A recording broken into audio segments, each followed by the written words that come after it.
Hello my cute lovelies, welcome to our channel statistics by Poonam. तो आज हम regression analysis में अपना नेक्स्ट लेक्चर करने वाले हैं, जिसका नाम है distributions of quadratic forms of random vectors, जिसमें हमारी फर्स्ट थ्योरम है फिशर कोकरन थ्योरम। तो इसको हम पढ़ेंगे कि थ्योरम है क्या और इसके बारे में हम क्या समझ सकते हैं। फर्स्ट ऑफ ऑल, अगर आपको दिख रही होगी तो यहाँ पर थ्योरम लिखी गई है, तो अब इस थ्योरम को हम पढ़ेंगे। पहली बात तो ये ओके। सो पहले थ्योरम बताने से पहले मैं आपको एक चीज बता देती हूँ कि नीचे ना डिस्क्रिप्शन में बहुत सारे लिंक्स दिए हुए हैं।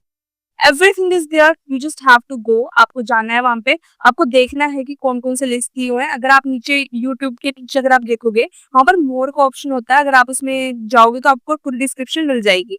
उस डिस्क्रिप्शन में जाके आपको बहुत सारे लिंक्स दिए होंगे, प्लीज उनको जाके देखिए। अगर आपको यूजफुल लगता है तो उनको यूज कीजिए, उनको पढ़िए, बिकॉज उसमें बहुत सारे क्वेश्चन हैं डिफरेंट डिफरेंट डिफरेंट लेवल्स के। Okay, so they will be help you lot. और साथ में अगर आपको कुछ डाउट होता है वो भी आप बता सकते हो। ऐसी बात नहीं है कि आपको नहीं करना है। कमेंट्स में आप ये चीज भी बता सकते हो कि मुझे ये टॉपिक पे वीडियो चाहिए, वो हमने नहीं बनाई है, तो वो भी आप सजेस्ट करो। That will be help a lot. Okay, now next क्या है, हम थ्योरम पढ़ रहे थे तो स्टार्ट करते हैं। So this theorem helps us in statistics when working with sum of squares like in ANOVA और रिग्रेशन। तो ये थ्योरम जो है हमें हेल्प करती है। हम जैसे स्टैटिस्टिक्स में हमने अनोवा के बारे में पढ़ा है, ठीक है, ये रिग्रेशन के बारे में पढ़ा है, तो उसमें क्या आते हैं, सम ऑफ स्क्वायर्स आते हैं। ये क्या करता है, हेल्प करता है हमें इन के साथ वर्क कराने में। Now it tells us if you split the total sum of squares into independent parts like models and errors, and the data is from a normal distribution, then each part follows a chi-square distribution and they are independent। मतलब जब भी हमारे पास total sum of squares की values होती हैं और अगर हम उनको अलग अलग अलग अलग कर देते हैं, तो वो हमारे के बन जाते हैं मॉडल्स भी बन सकते हैं और एरर्स भी बन सकते हैं। सो उस केस में अगर हमारे डाटा नॉर्मल डिस्ट्रीब्यूशन रहा, नॉर्मल डिस्ट्रीब्यूशन के एग्जांपल ले लेते हैं। मतलब नॉर्मल डिस्ट्रीब्यूशन के एग्जांपल होता है, मतलब जैसे जैसे आपका वेट बढ़ रहा है वैसे वैसे आपकी हाइट बढ़ रही है। सॉरी, जैसे जैसे आपकी एज बढ़ रही है आपकी हाइट भी बढ़ रही है। ओके, सी हमने नॉर्मल डिस्ट्रीब्यूशन के एग्जांपल ले लिया। Then each part follows a chi square distribution and they are independent. Got it. Now basics क्या है फॉर्मूला का, ठीक है, बेसिक है, ज्यादा कुछ नहीं है। So X follows N, capital N and small N subscript में, zero and sigma square I, इन दोनों के पैरामीटर्स हैं। And x raised to power t means transpose of x and x is equal to q1 plus q2 up to qk, where each qi is a quadratic form। so ये जितना भी है आपका, ये क्या है, आपकी क्वाड्रेटिक फॉर्म है। ओके, तो उसके बाद क्या है, लाइक सम ऑफ स्क्वायर, जैसे हमने सम ऑफ स्क्वायर देखा है वैसे ही आपकी क्या है, ये क्वाड्रेटिक फॉर्म्स है। Then qi follows chi square ri with ri degree of freedom. तो आपकी की जो काई स्क्वायर है वो क्या फॉलो कर रही है, आर आई, जिसमें आर आई क्या है, आपकी degree of freedom. Got it. अब इसके बाद क्या है हमारे पास, all Q I are independent, मतलब ये जितने भी वैल्यूज हैं हमारी इंडिपेंडेंट है। टोटल डिग्रीज ऑफ फ्रीडम क्या है, R1 plus R2 up to are के क्या है, हमारे m है, total number of freedoms, degree of freedoms. अब इसके बाद क्या है हमारे पास, एग्जाम्पल है, बहुत अच्छे से एग्जाम्पल है, उसको करते हैं।